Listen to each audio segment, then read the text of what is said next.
Okay, so we have some really interesting talks in the research forum. What I'm going to do first is, give a quick outline of what to expect from this. So I put together some slides on what is the typical research forum, what is a typical research talk, and I'm going to go through these set of slides in 5 minutes, and then we'll start with the peering talk, which is going to be given by NANOG.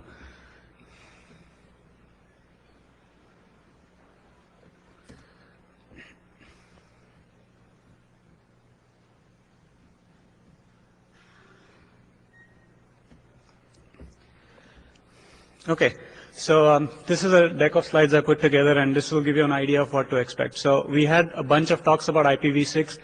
Now, how does a researcher look at IPv6? This is a typical example. Okay. Obviously, we need a motivation. So what's the motivation? We're running out of bits. This is a few nanogs ago when we had only 3 characters for AS numbers. So there was a lot of confusion because Tom Scholz from AT&T had 701 as his AS number. So obviously, running out of bits is a problem. So what do researchers do? We look at public data from route views, RIPE, etc., write a bunch of scripts with no comments, and use a tremendous personal bias in interpreting the results. So that's the theme of the rest of the talk, and I want to set this up front. So let's look at route stability. Now what I'm trying to do here is compare IPv4 with IPv6, right? And clearly I can see, compared to 600K updates from IPv6 versus, V4 versus 5K from V6. Clearly V6 is 120 times more stable than V4. So that's conclusion number 1. Downtime. What we do is we measure the total number of prefix downtime over a 1-month period, and we look at the number of V6 prefixes that have been down for more than 1 day or more than 10 days, right? So, numbers speak for themselves. IPv4 is 80 times, chance of downtime is 80 times more than IPv6. So that's another interesting result. Security. Now in case of security, it's a little more tricky. We cannot really get a lot of insight. So what I did was I sent some surveys out. And out of the 80 surveys I asked, basically, do you lose sleep over IPv6? And none of them said they lose sleep. So obviously, nobody loses sleep over IPv6 security. So now it's not enough to say that it's important, nobody loses sleep. The next question we want to answer is, how much does it cost to secure V6, right? And again, as a researcher, we're always looking at different metrics to identify this cost. Of course, when I tried to contact the security people, they wouldn't reply. So what I did was I went on Amazon and looked at how much does it cost to buy a book on security. And we can see from the sales rank that not only does it cost more to secure V4, but fewer people actually buy books to secure V6. So obviously, V6 is a lot more secure by nature as a protocol. So anyways, I would like to stop this and just set the theme for the rest of the session. What I want to elaborate from by these deck of slides is essentially there's a bunch of researchers out here, and what we really need from you guys as a community, as NANOG as a community, is feedback. And so stay through to the rest of the session and catch the individual speakers. And some of these speakers are coming up here for the first time, are very nervous talking in front of NANOG. So take a chance, make use of this opportunity to grill them. This should be fun.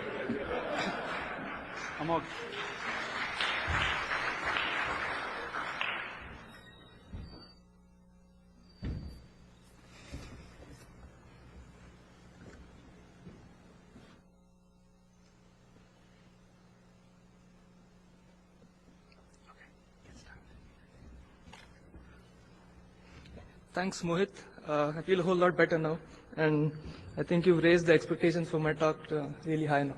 So, anyway, thanks for being here, everyone. And my name is Amog. I'm currently at CADA. This is joint work with Konstantin Dobrolis at Georgia Tech and Pierre-Francois at UC Louvain.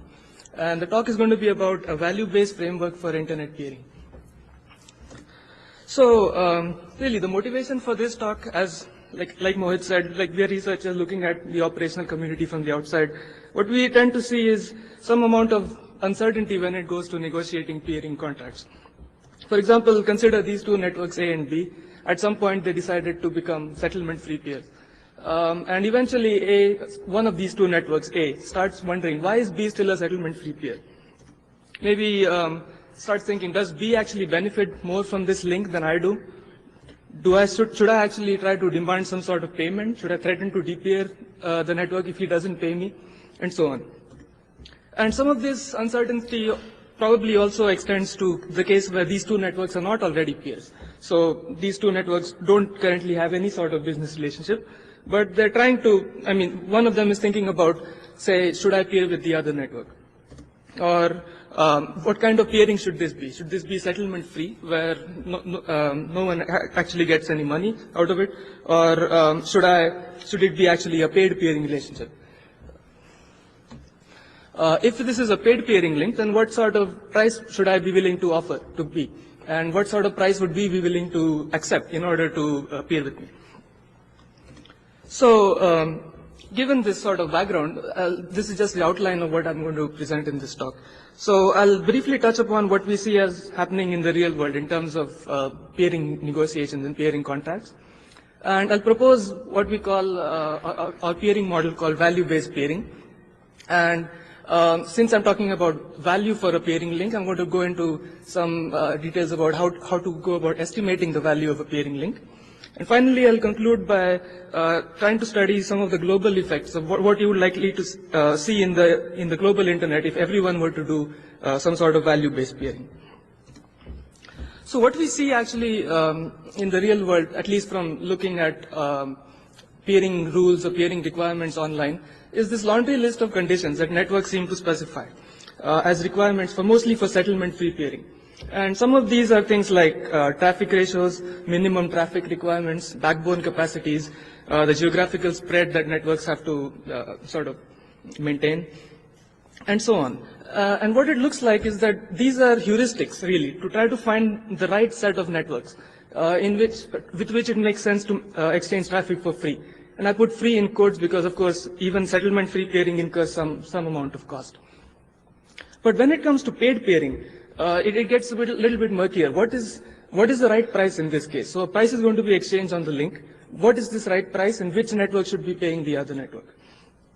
Further, these sort of peering requirements, like I said, which look like heuristics, are they always applicable? For example, it seems that many times, because of these requirements, some links that are mutually beneficial might actually not get found, and this seems problematic. So what we propose is this method of peering called value-based peering. So we assume that this is not necessarily a settlement-free peering link. You can have a price being exchanged on this link, and the price should depend on the value of the link to both of these peering parties. So what is this value? For a network, let's say we define a notion of fitness, and here I talk about fitness in economic terms. So for a network that's, say, an ISP, it has a revenue, it incurs some costs, and these costs are interconnect costs to connect to its own transit providers or to other settlement-free peers, and it incurs a backhaul cost to route traffic on its own network. So the fitness is simply the revenue minus the interconnect minus the backhaul costs. And now suppose you have a certain fitness with the peering link and you have a certain fitness without the peering link. It's very simple that the value of the link to this network is simply the difference of these two fitnesses. And the important thing to note is that in the case that you have the link and you don't have the link, all three of these terms that contribute to fitness could actually change. So I'll go into that in a little bit of detail here. So let's take this example of two networks A and B. They're currently not peers. They're exchanging traffic via this transit provider T. So let's consider the first case that, like I said, they're exchanging traffic through this transit provider. So they both pay the transit provider. And when they actually try to form a peering link, this traffic is going to bypass the transit provider. So clearly they've saved this amount of, they saved some amount of transit costs. Now you also notice that when traffic shifts from the transit provider to this direct peering link, the traffic flow inside each network also changes. So this probably also changes the backhaul costs that both A and B are now incurring.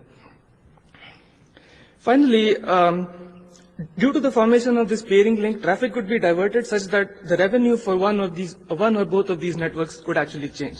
So let's see how that could happen.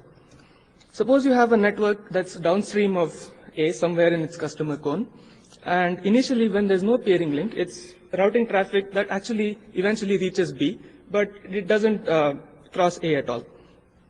Now suppose that A and B actually peer. This network that's downstream of A now sees a shorter path and starts routing traffic through A. Now since this is a customer, I hope that A is going to get paid for this traffic.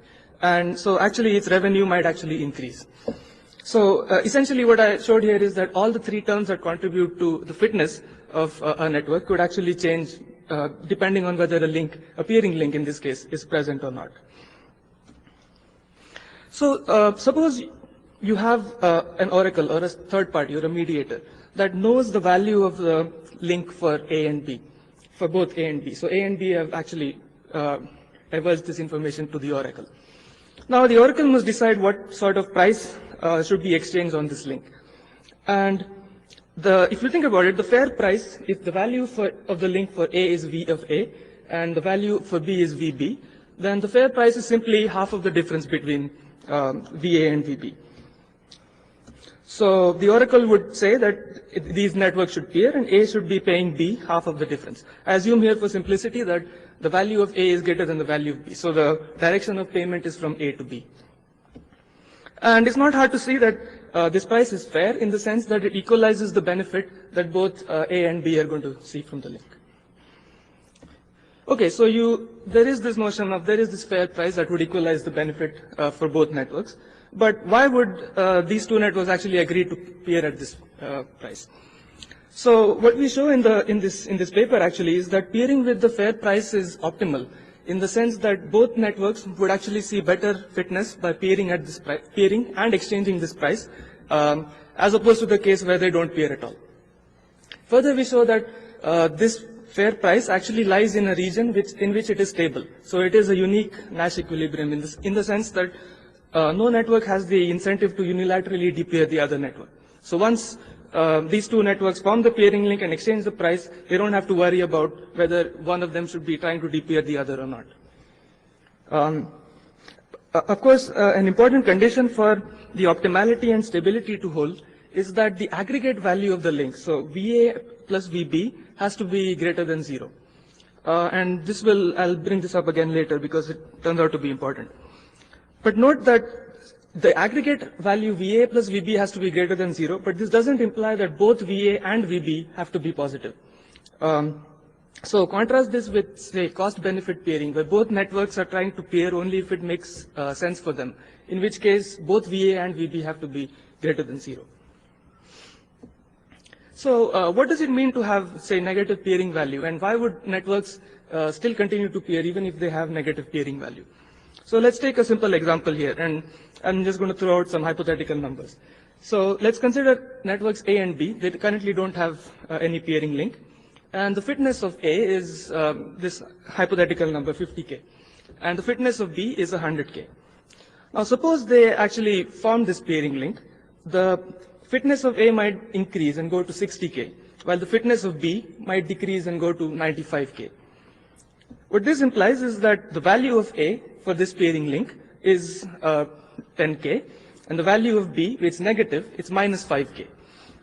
So what our fair peering proposal would suggest here is that since the value of A is greater than the value of B, these two networks should peer, and A should exchange half of the difference. In this case, that's 7.5K.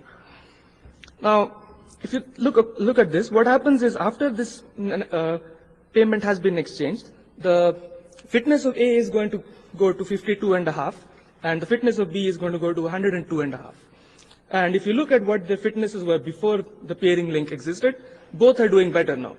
So it's clear that even though one network had a negative value for the peering link, these two networks should actually be peering and exchanging this price, and they're both better off in this case.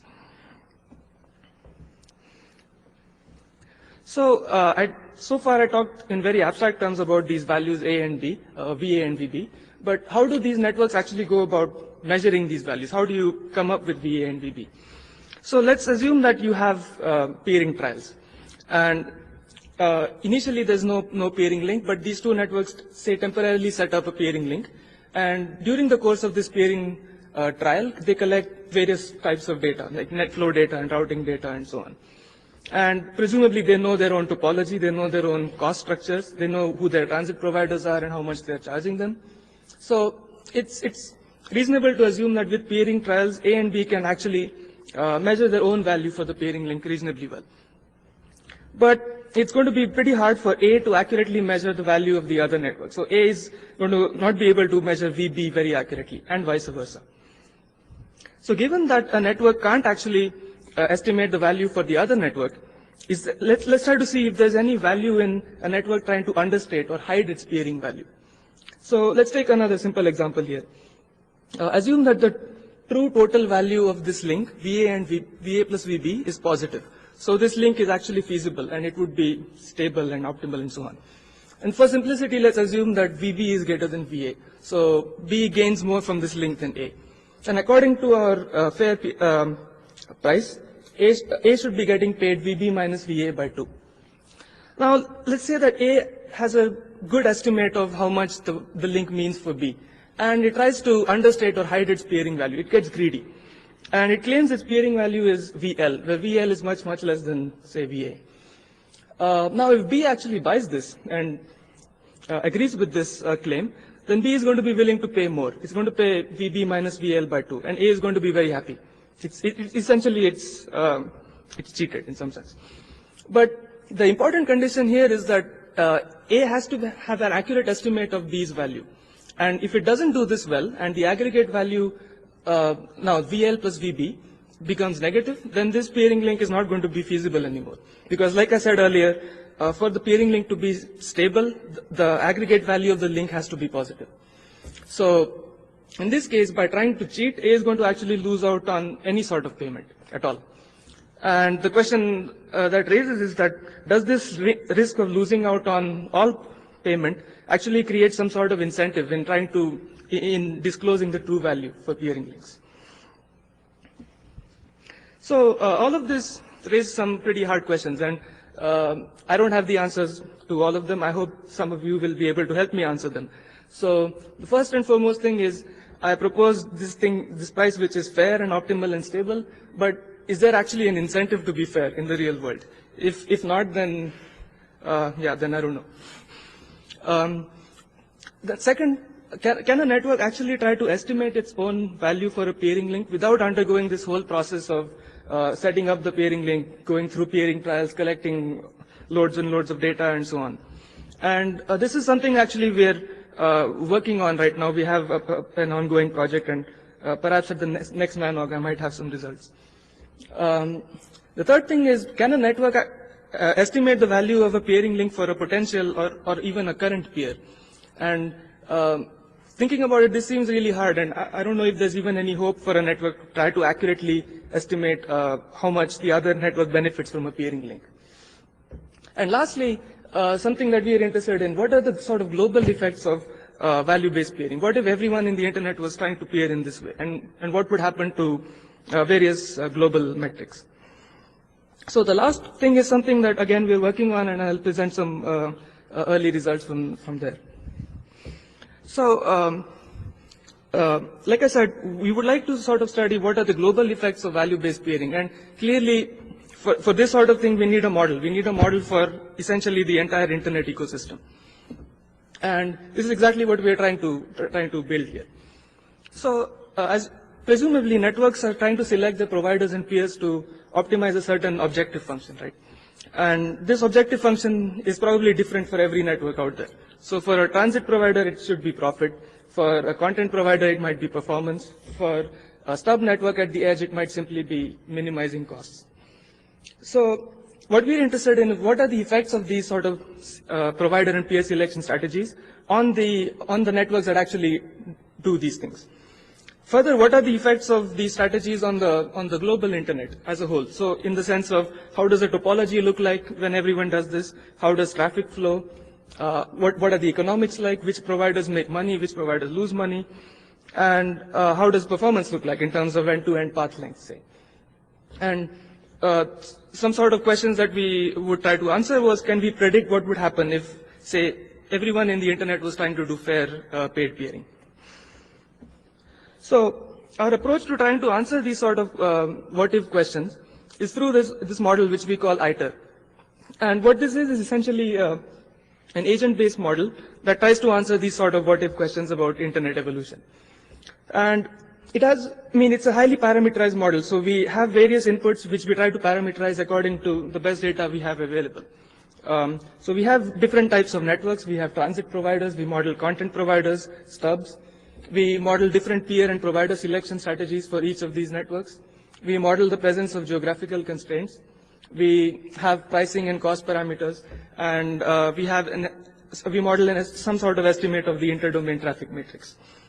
And given all these inputs, what this model essentially spits out is an equilibrium internetwork. So we have an internetwork topology. We have how the traffic flows on this topology, and this gives us per network fitness in terms of economics. So the way we actually come up with this equilibrium is as follows. And unfortunately, I can't point here, but so essentially you start with this interdomain topology, which is the leftmost block there. That together with the traffic matrix and routing policies are going to determine how traffic actually flows in the internet. Now, traffic flow is going to determine per network fitness in the sense which providers make how much money, how much cost they incur, and so on.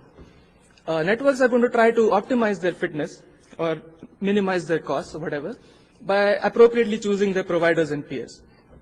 This process feeds back into the topology because the topology changes when someone changes their providers or peers.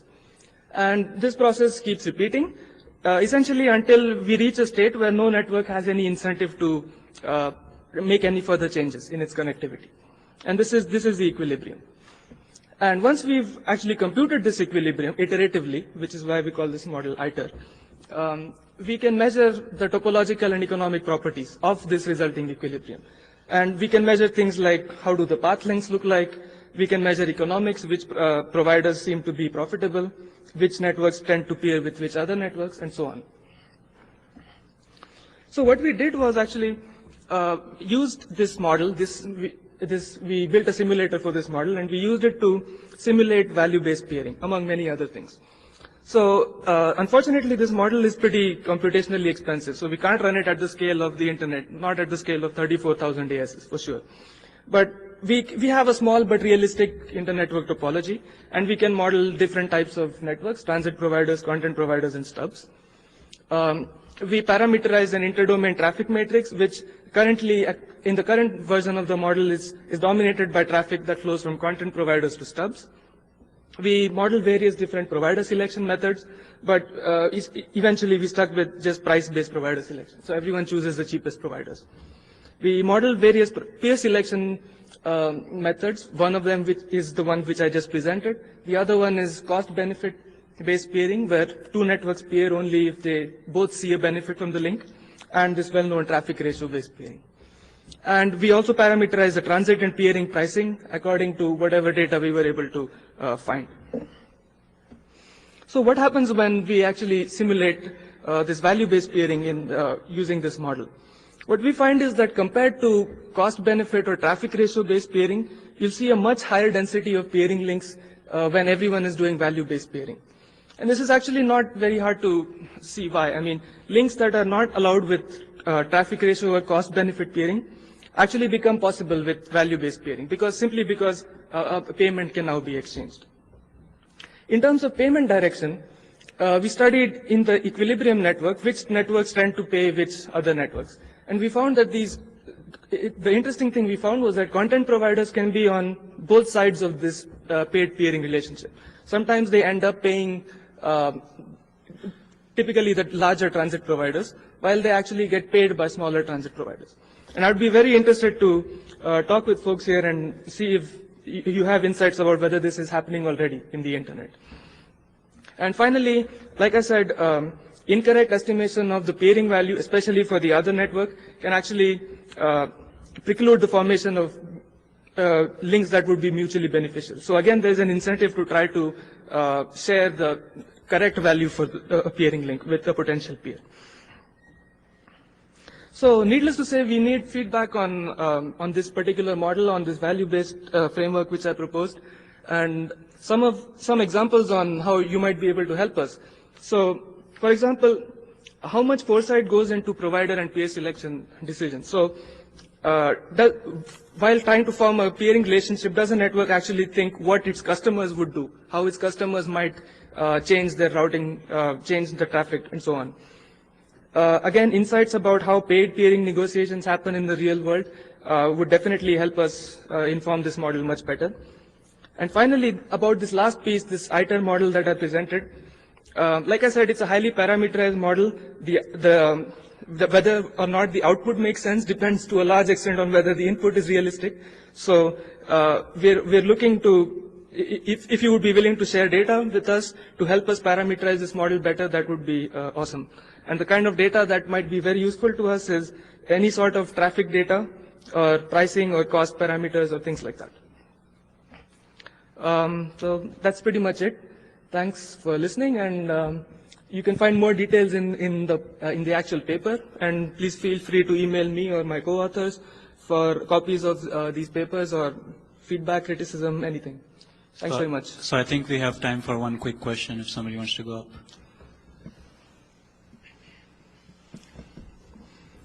Hi, I'm Nina from TDC. I was just wondering if, first of all, I really like your models. Thank you for doing it. I've been looking for people who would do this for a couple of years. Thank you. I have no idea what game theory is about, but I have peering as my day job. And we would love to share our data with you, by the way. What I wonder is, do you see that this model could, turn into something operational for somebody like me? Or is it more a view of the whole peering ecosystem so we can all have just an idea of what happens globally, but not for my own little network? So let me add a little bit to that question. I guess one other thing I was wondering was, is this something you see as a one-time thing which people do, or is this an ongoing process which you can use? Right. So to answer your question first, if you look at the second point here, right, one thing that we're working on is a sort of a broader thing called like a cost model that networks could use to try to try to determine peering value for potential or current peering links. And this I think could be very useful for sort of day-to-day the operations of an ISP and trying to determine costs and trying to find the right set of peers. As far as your other question about this sort of model, I believe it has sort of more general utility in the sense that it can help. Okay, how should I put it? It can help us sort of try to predict what's likely to happen if players in this ecosystem are going to do things in a certain way. So I think it can help in sort of long-term strategizing about provider and peer selection decisions. But I mean, the role of this model is not to sort of predict which exact network you should go and peer with, but given a certain class of peering policies that you have, trying to predict what's likely to be your fate, essentially. So, Thank you. Yeah, thanks. Thanks, Amok. Next we have Cassie presenting some really interesting work on DNSSEC visualization. I personally was looking forward to this talk as well, and people who are at the back rows, you might have a slight problem looking at some of the screenshots, so if you're really interested in and scared about DNSSEC, I would encourage you to come up a little bit.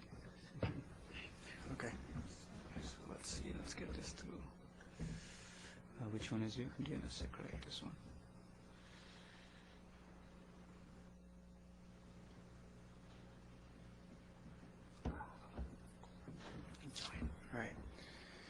Well, thank you.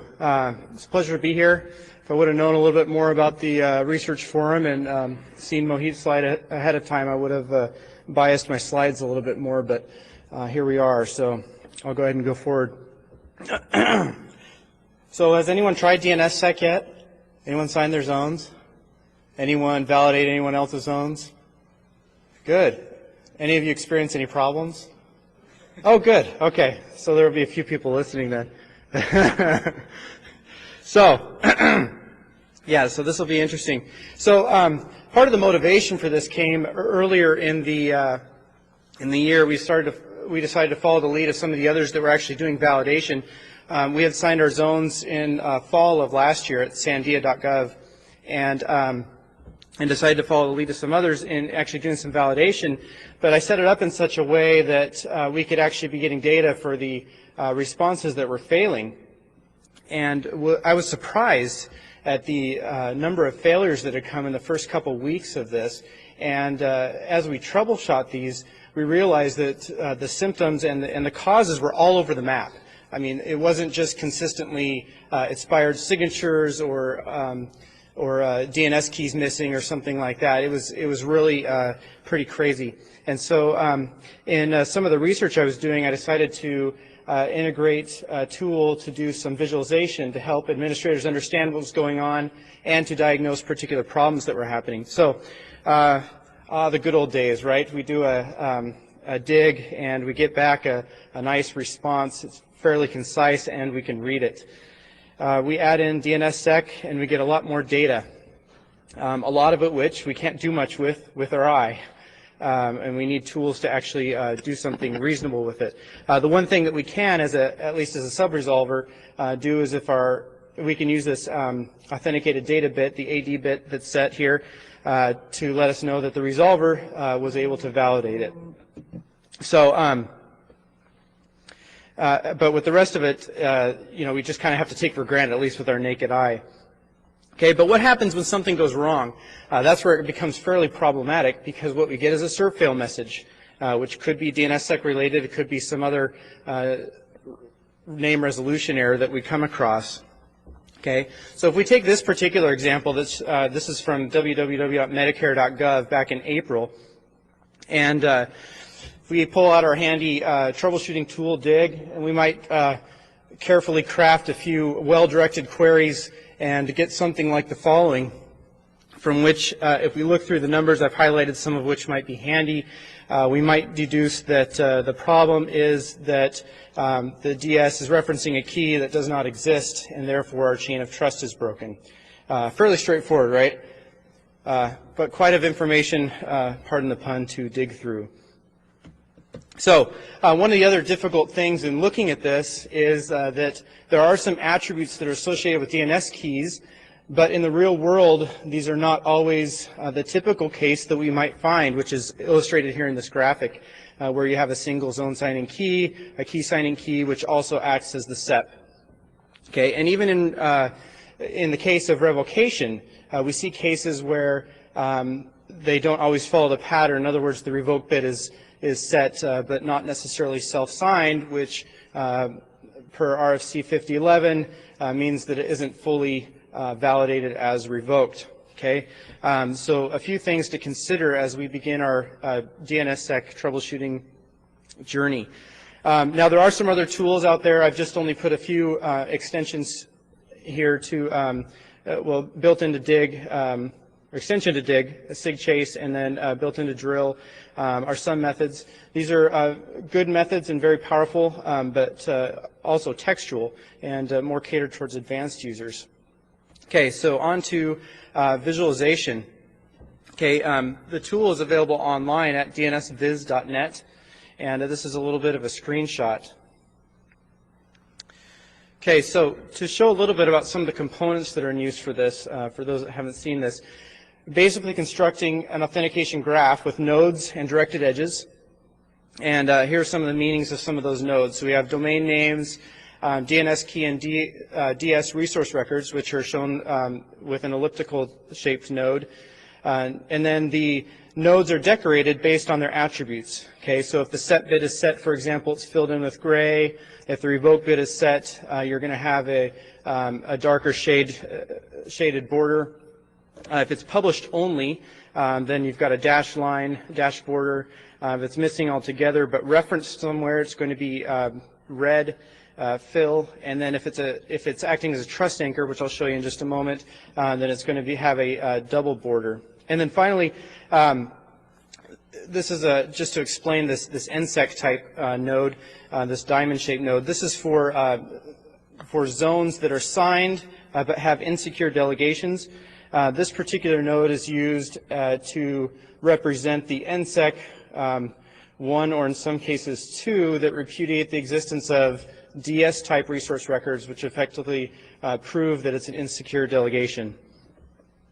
So now here where we put in the relationships between these particular nodes. Okay, so we have alias dependencies show up here.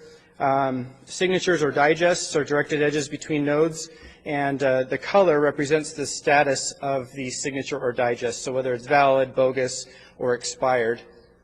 Okay, we're also overlaying the zones on top of these other nodes, the DNS keys and other resource records, and I'll show you how that goes. But in between the different zones, the delegations are represented as either secure, broken, insecure, or misconfigured. And then finally, with regard to the NSEC type nodes that I explained earlier, the nodes going into those show if it's the color shows whether it's an effective or ineffective proof of insecure delegation. Okay, and then the bottom line is the outline of the actual node in the graph itself, which is going to tell us whether something is secure, bogus, or insecure based on tracing it from the trust anchor down, going through the various DNSSEC rules.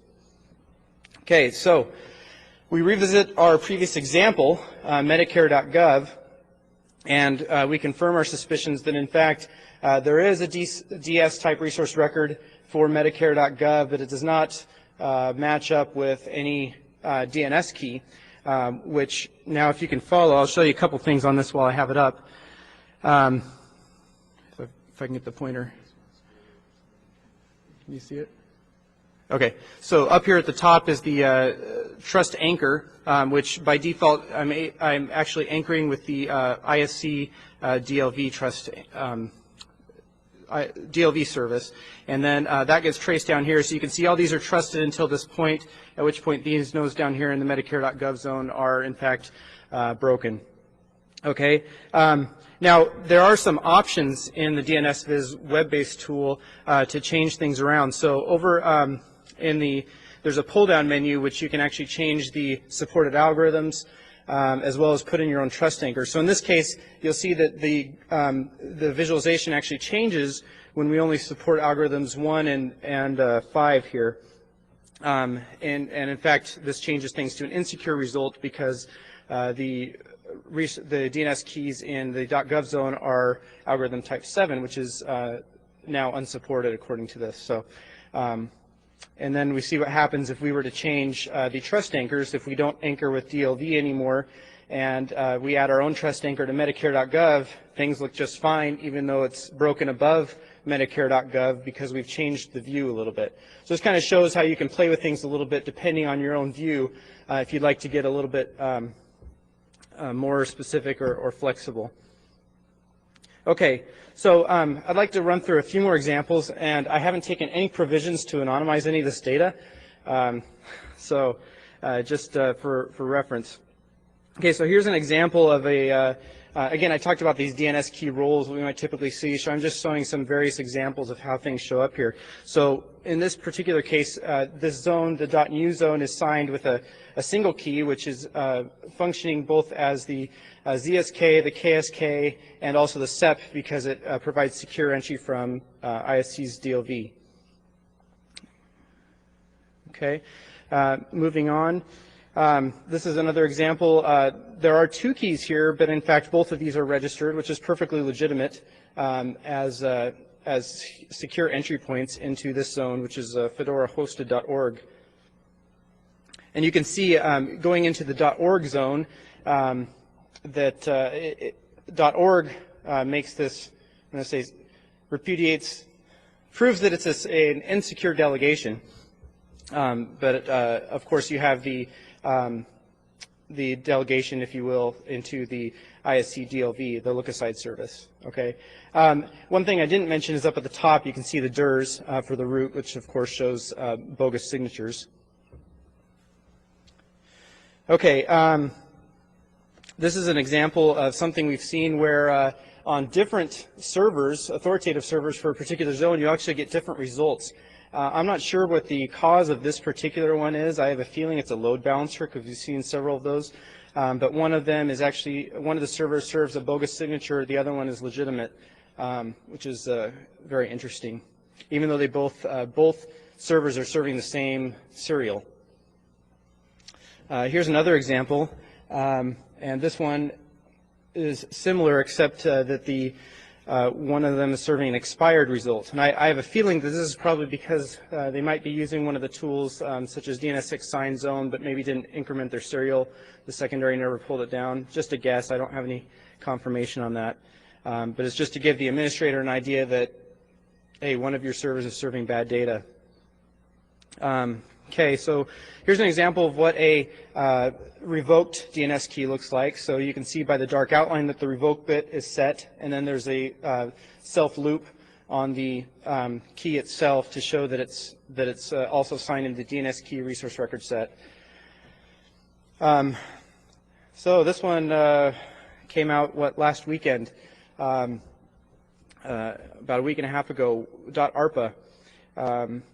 The signature expired, as you can see here, and the repercussions are shown in that from the key where the missing signature takes place up at the top there on down, it affects the zones below it because following the chain down now, the NSEC record is no longer valid, which means that even the unsigned zones below it were affected by this. Now, unless there was some other anchor down below, which is the case of some zones, this is an example of how this goes down the graph to show what is affected. Okay, here's another example of expired signatures, but in this particular case, this is in an island of security, so it really didn't affect anything in terms of security. Here's one where the signatures, the keys exist, but the signatures for some reason do not exist. This is an interesting example. Things to show, a couple things to show here. This is the result of a key signing key rollover that went bad. But first of all, I've developed things such that DNSViz will map the DNS key with the revoke bit set to the DS record's pre-revoke bit, just to give the administrator an idea of where this new key tag came from, so they can have an idea, okay, this was a bad rollover or something like that, which is the case here. Also notice I mentioned the example of a revoke bit being set without a self-signature. This is an example of that, and I've seen at least one appliance actually doing this. So this was interesting. This just shows a little bit of dependency complexities, how complex this can get in troubleshooting this, and this is precisely the reason why I was developing something like this, so you can get a grasp of the entire picture of things. I know this is hard to read from the back, but basically it shows an alias dependency. The domain that we were getting failures on, or the name we were getting failures on, was www.cmms.hhs.gov, which actually doesn't have any DNSSEC problems. In fact, it isn't even anchored. The problem was it aliased another name that was anchored and had DNSSEC problems. Of course, that name aliases another name and another name, which didn't have problems, but the fact that it was somewhere in the alias chain was what made all this have difficulties.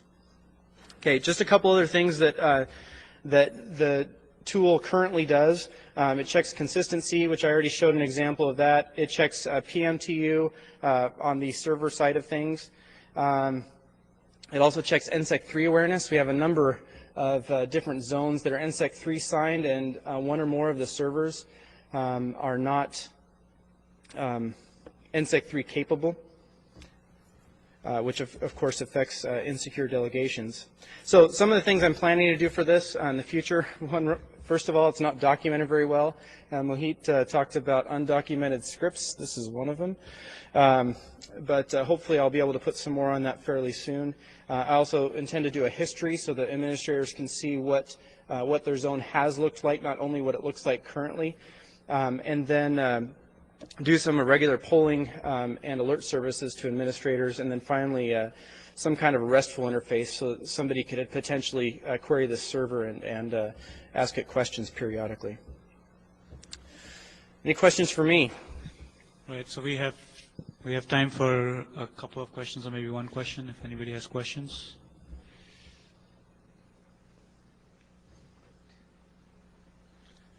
Michael Sinatra, UC Berkeley. I just want to say thanks for doing this. This was a big help to a lot of us in not only diagnosing our own problems, but also helping other people diagnose problems. And it's been very useful. So thanks a lot for doing it. Thank you. I appreciate that.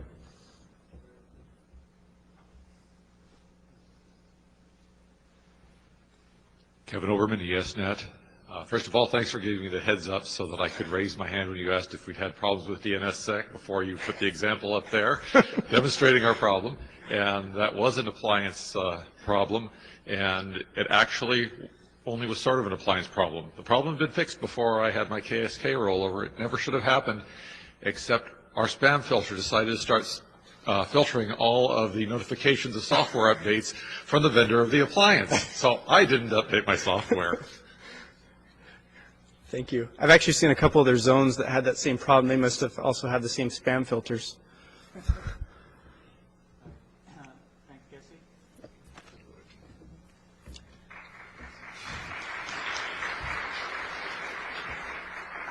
We have Lucas from UCLA. Okay. So Lucas is going to talk about another visualization tool. This is IP. This is for IP address allocation, and it's a lot of interesting results as well. So let's see.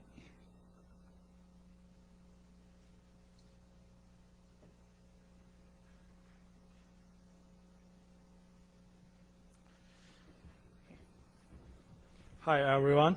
I'm Lucas Wang from Internet Research Lab, UCLA.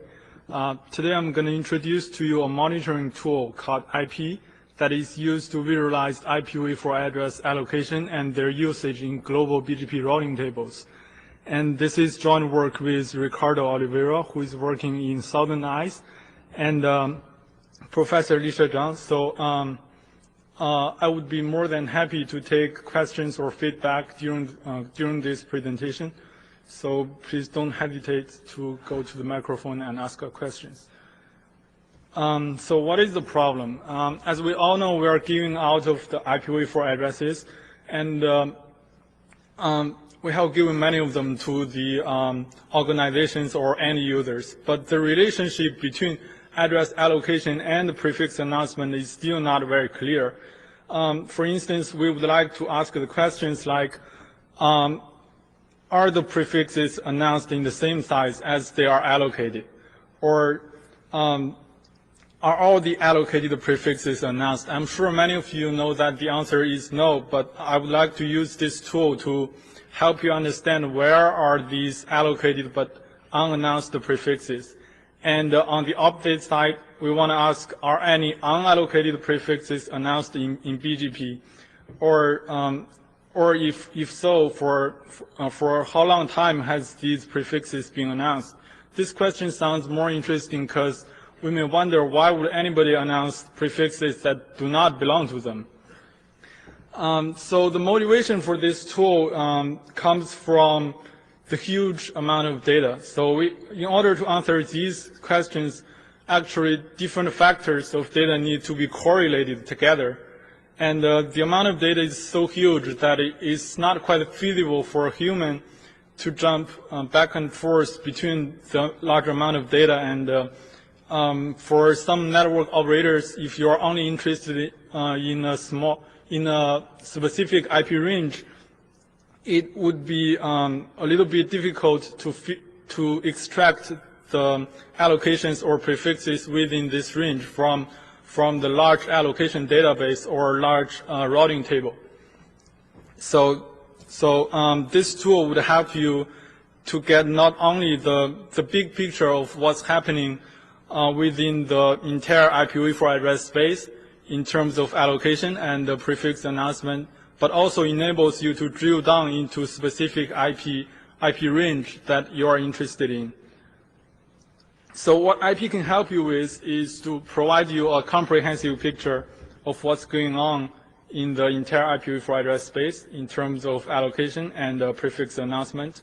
And it also gives you very clear a picture regarding the relationship between allocation and announcement.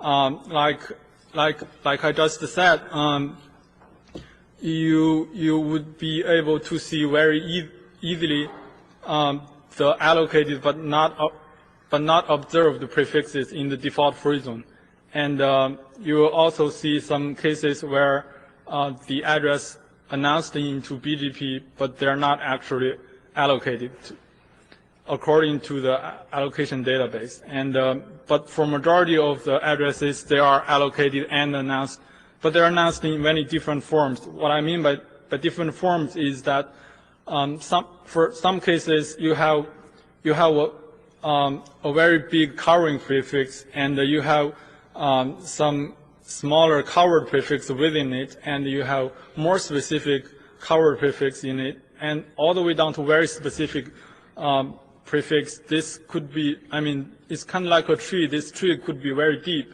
and it will be interesting to capture some cases. I mean, it will be interesting to see how people utilize their address inside the BGP routing tables. So the data source we use include WHOIS database from all the 5 RARs, and we use the allocation records published by RARs, which is actually allocation snapshots ever since February 2005.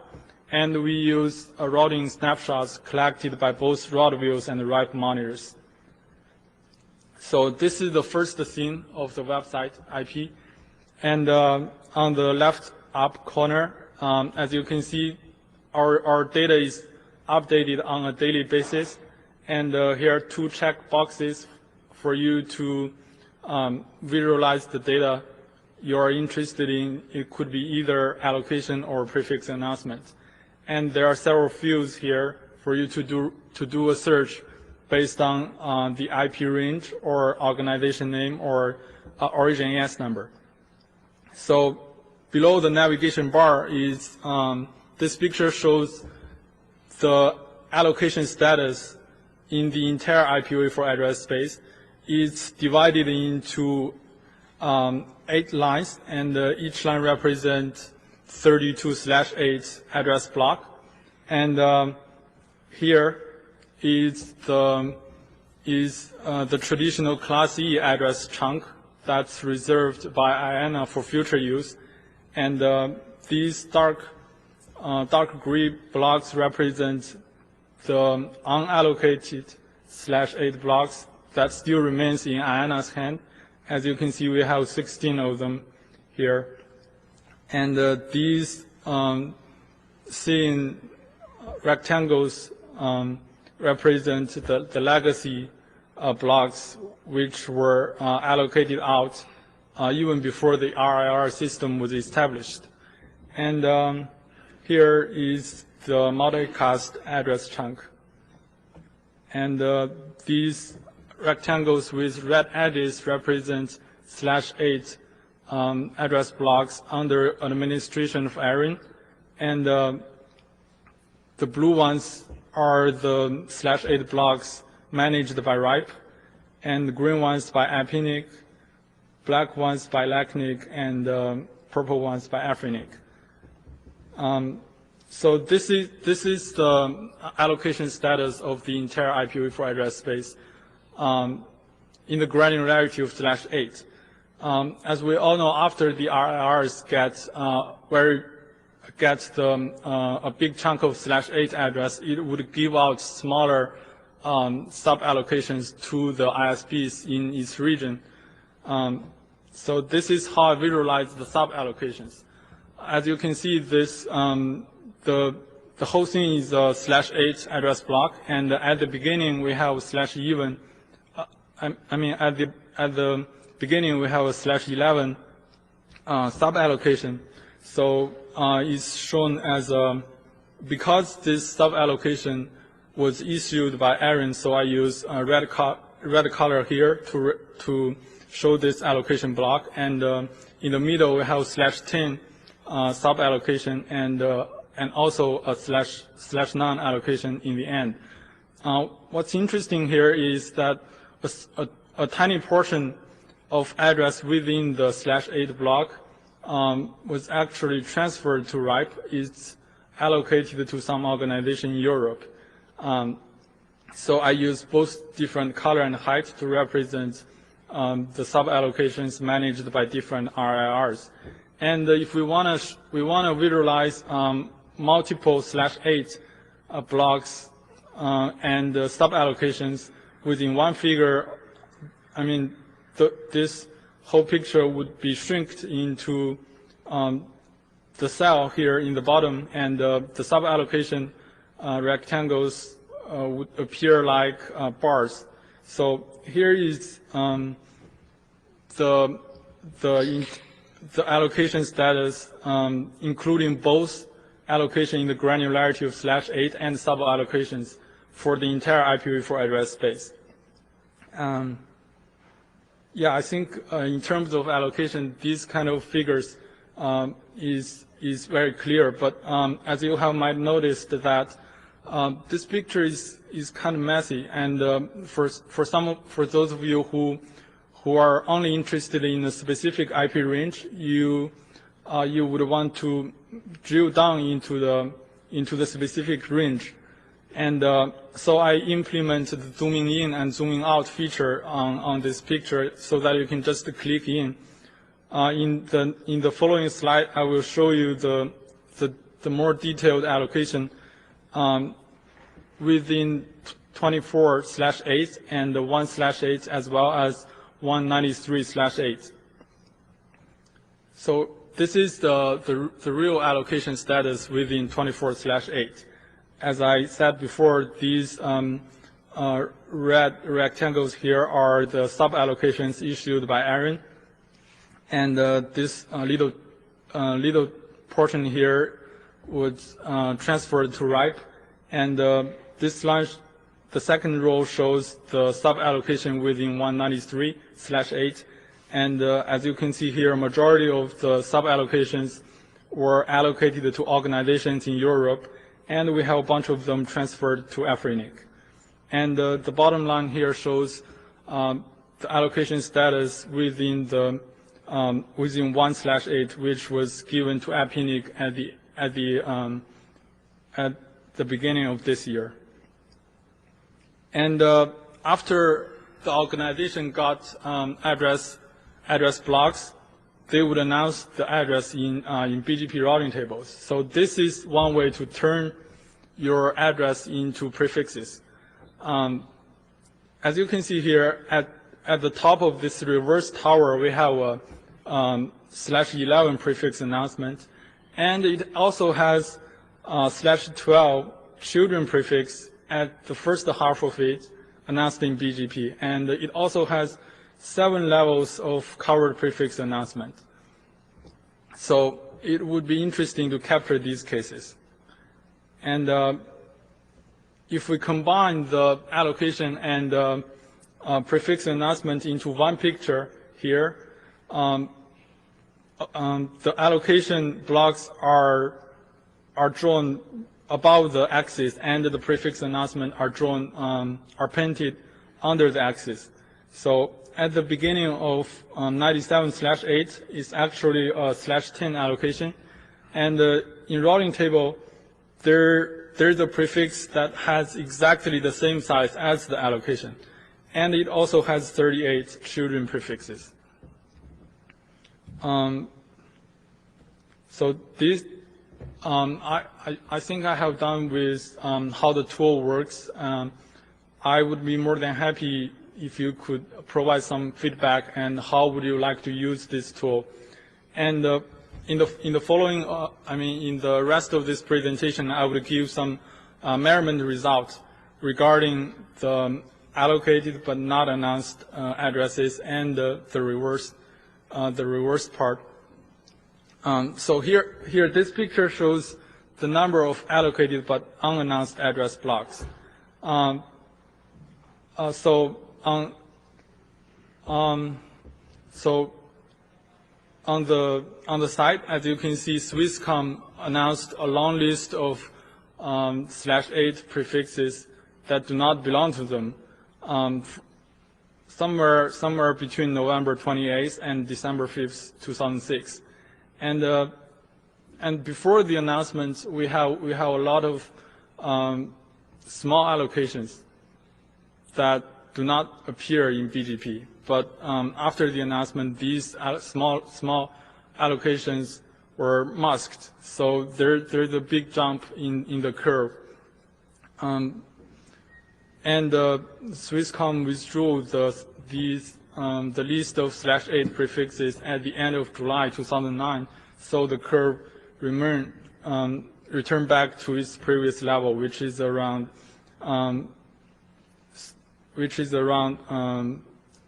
28,000 entries of allocated but unannounced address blocks. And I also want to measure the amount of address that falls in this category. So let's say in this example we have 2/22 address blocks and 1/21 address block. They're not necessarily contiguous to each other, but in terms of measurement, I just combine them into 1/20 and give the result here in this picture. As you can see, roughly we have around 25/8 amount of addresses that are allocated but not announced in routing tables. And we want to see where are these addresses. So this picture gives you how I would present the addresses in this range, which is allocated but unannounced addresses. So the y-axis here represents the entire IPv4 address space. I would put each address block into the corresponding position of the entire IPv4 address space. So in this way, you can see where are these allocated but unannounced addresses. So here, as you can see, we have both addresses within the traditional Class A and Class B and Class C addresses that are allocated but unannounced. And on the reverse part, we also want to see the announced prefixes that are not allocated. So this picture gives you the number of prefixes in this category. So the y-axis is just the number of prefixes. As you can see, the number of prefixes in this range is orders of magnitude less than the previous case, which is for most of the time it's below 2,500, and the trend shows the number of prefixes in this range decreases as time goes by. And this picture gives you the amount of the amount of addresses in this category, and we can also see that the amount of addresses in this range decreases recently from the end of 2009, and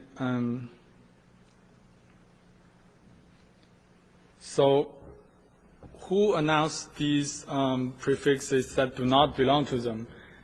This picture shows the origin AS distribution in time axis. So in the y-axis is the AS ID. It's not actually one or two ASs announced the prefixes that do not belong to them. It's actually a bunch of ASs. As you can see here, some AS continuously doing this, and some AS here.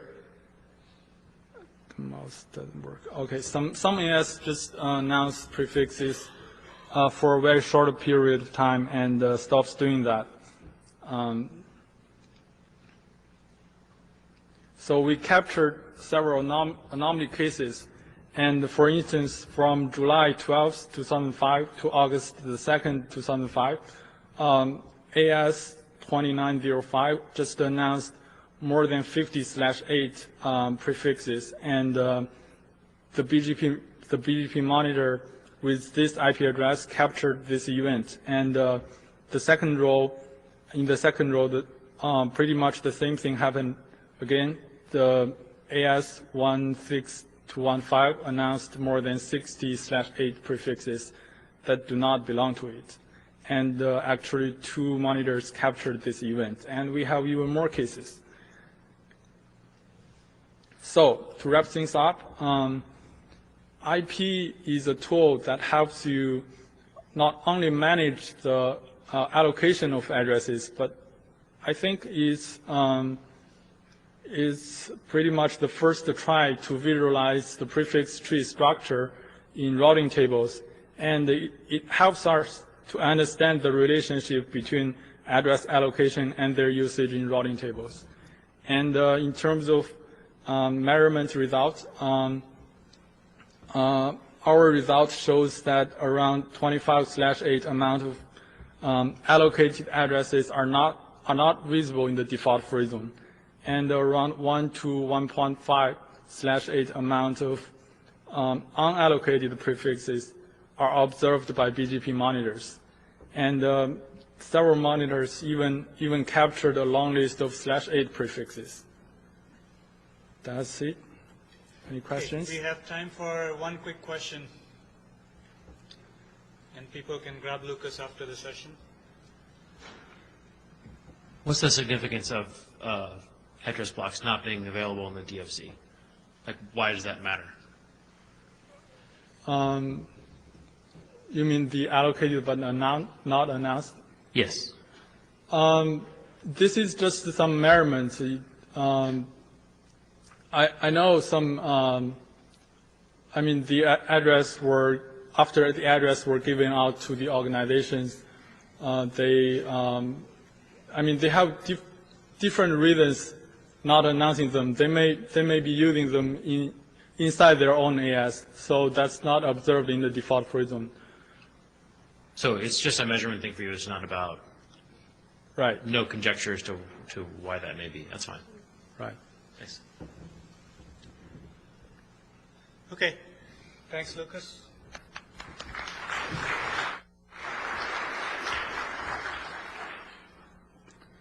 Next we have Chan.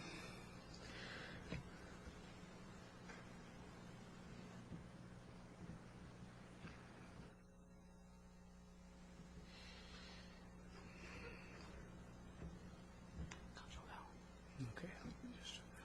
Not use Windows. Okay, hello everyone. My name is Chen Hu from Tsinghua University, located in Beijing. And it's my first time to hear in NANOG, and I'm pleased to give a talk on evaluating potential routing diversity for Internet failure recovery.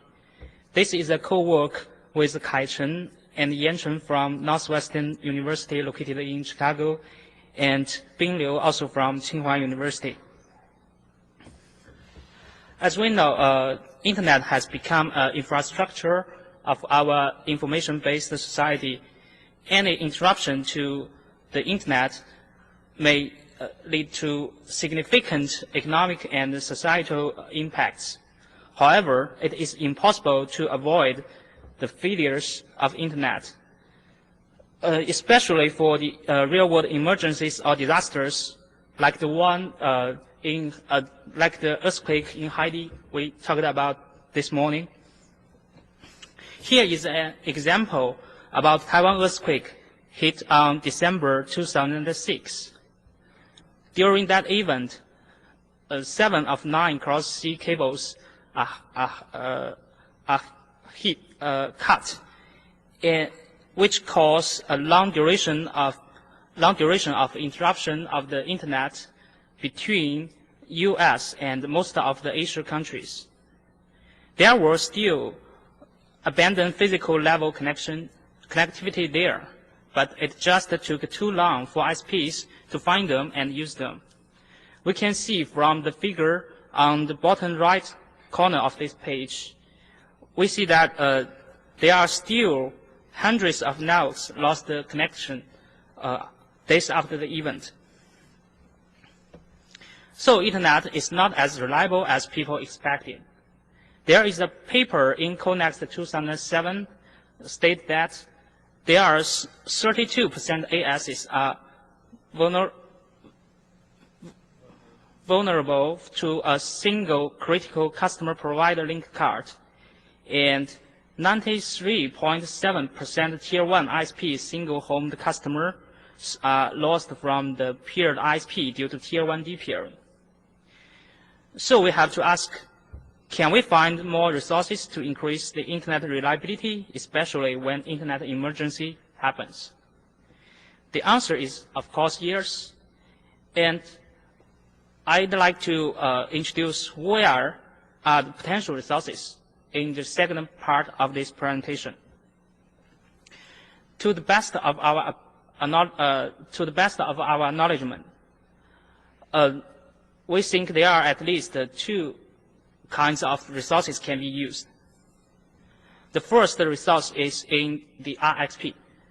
RXP is short for Internet Exchange Points, where the routers from multiple ASs located in, and they exchange their traffic. But there are no mesh connection between all the ASs. So by adding a new BGP session, between the victim AS and the survived AS, we can the victim AS can find more routing paths for recovery the connectivity during the emergency.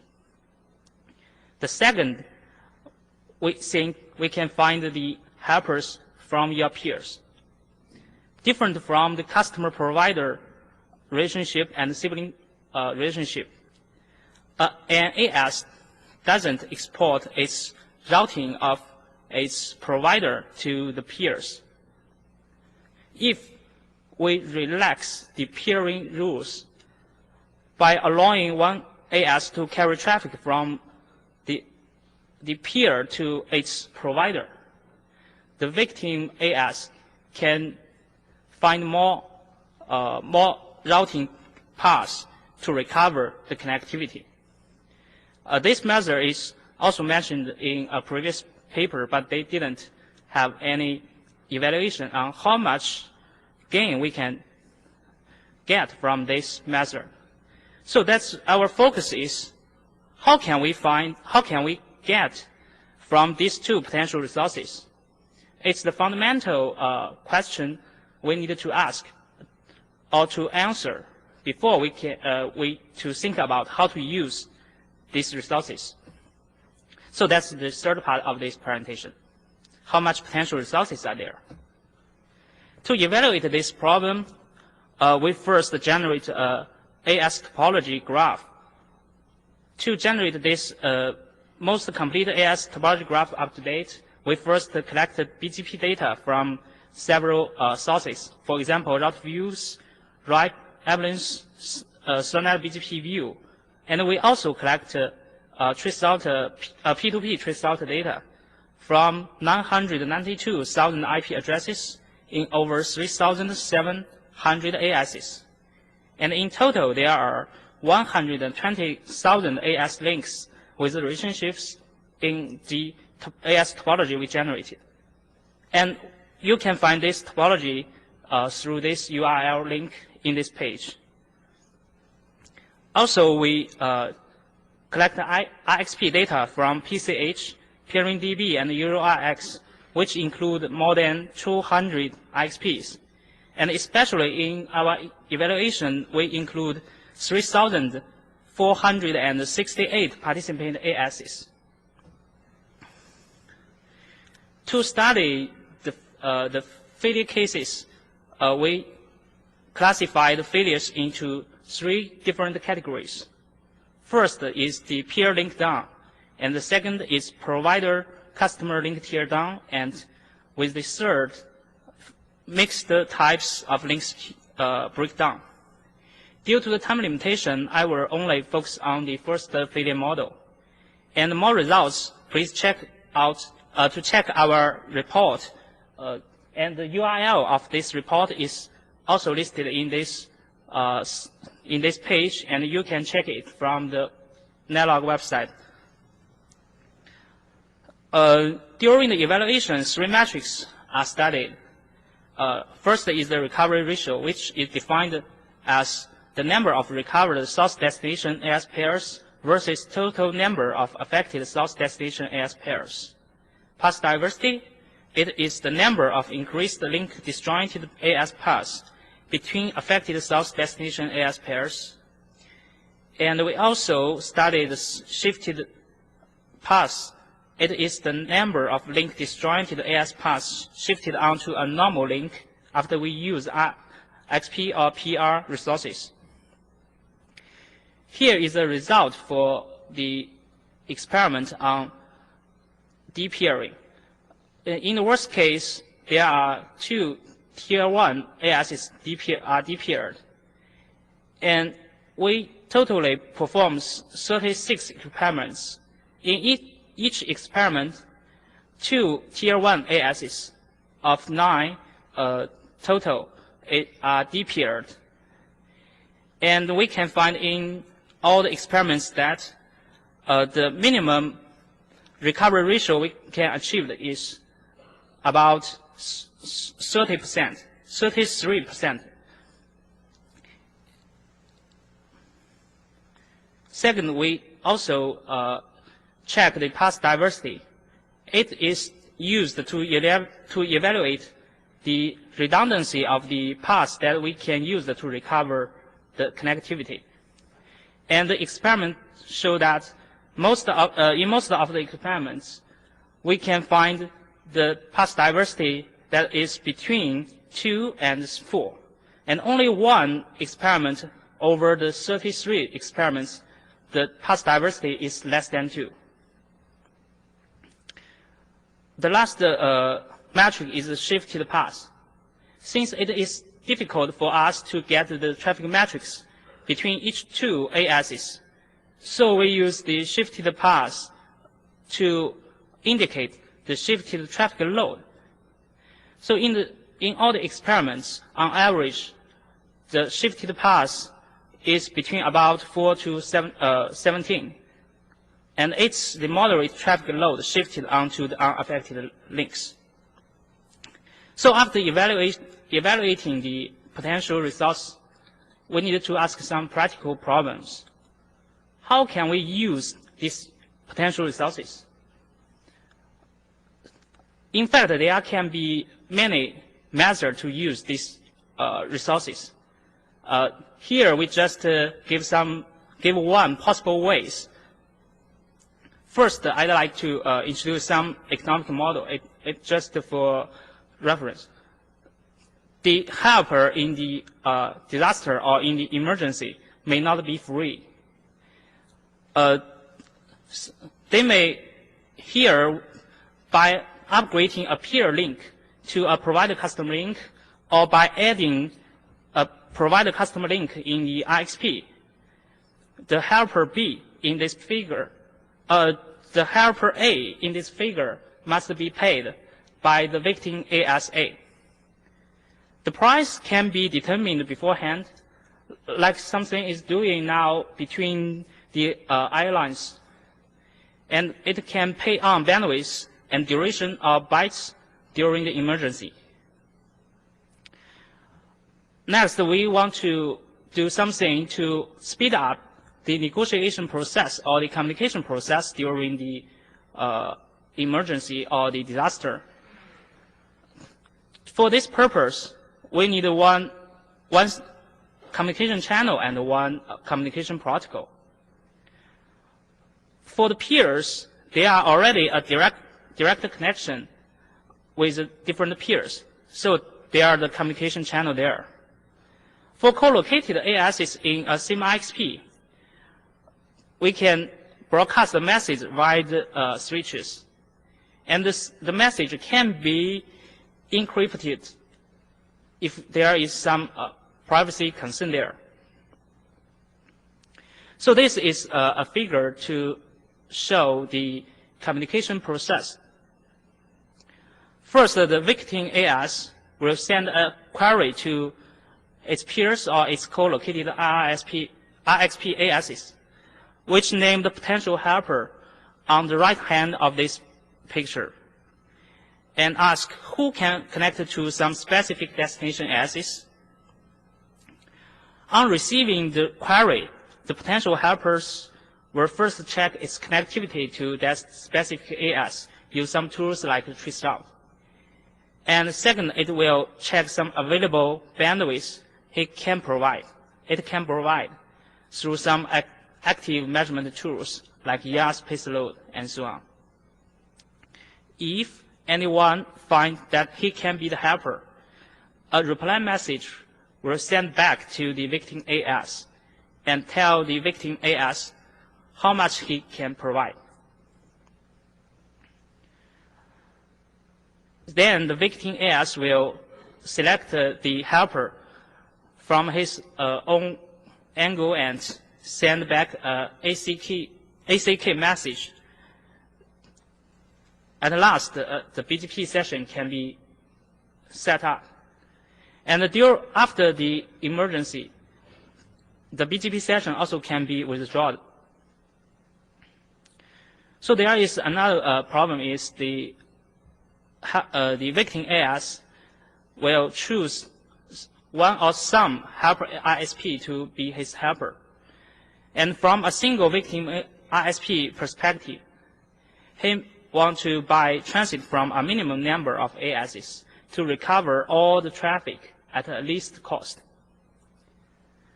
So that's what we are proposed and we are doing now. It is also a work in progress work, and we are looking forward to feedback and collaborations from XPs and ISPs. And quickly summarize what we are doing now, what we have done. First, we point out a new venue for internet failure recovery. And through the evaluation, we gave the evaluation of potential routing diversities by XP and PR with the most complete AS topology graph. Under the investigation of the 3 disaster model, there are 40% to 80% of affected source destination AS pairs can be recovered via IXP and PR with multiple passes and moderate shifted paths.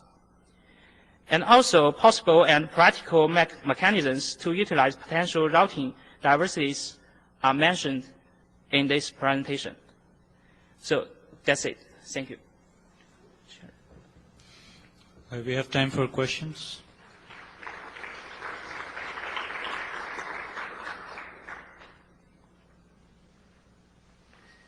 Randy Bush, IIJ. This would seem to rely on the Rexford-Gao Valley-Free customer preferred hypothesis. Yeah. Secondly, on the belief that you can use route views and risk data to come up with a reasonable AS topology graph of the internet. And 3, that the data plane follows the control plane. All 3 of those hypotheses are highly questionable, and there are significant recent papers showing that you should not trust them. Okay, thank you for your comments. That's a fair point, and I think I'd like to add that there was also some work on, I believe you're modeling NAS as a node. So there is also some work on a better model for NAS with interconnections inside, so something to look at. Any other questions? All right, folks, thanks a lot for staying and not choosing the peering buff. Thanks for your help, and feel free to catch the speakers and give them feedback. Thank you.